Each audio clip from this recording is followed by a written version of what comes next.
थांबा थांबा, स्क्रोल नका करू. नोकरी संदर्भात परदेशात जाण्यासाठी बॅग भरताय, देन होल्ड ऑन. कपड्यांसकट आता पॅक करावं लागणार आहे खूप सारे पेपरवर्क्स, कारण 199 देशांमध्ये आपल्या भारताचा पासपोर्ट हा जागतिक क्रमवारीत 148 वर घसरलाय.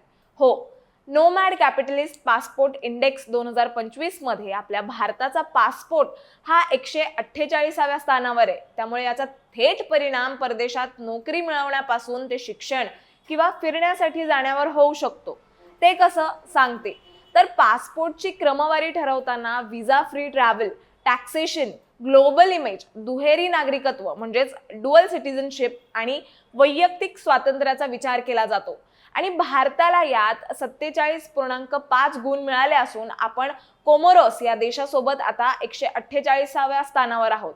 पण तुम्हाला माहिती आहे का, भारतीय पासपोर्टने फक्त 57 देशांमध्ये विजामुक्त किंवा विजा ऑन अरायव्हल प्रवेश मिळतो आणि काही देशांमध्ये भारतीय पासपोर्ट धारकांची जास्त तपासणी होते, त्यामुळे देखील गुण कमी मिळाले.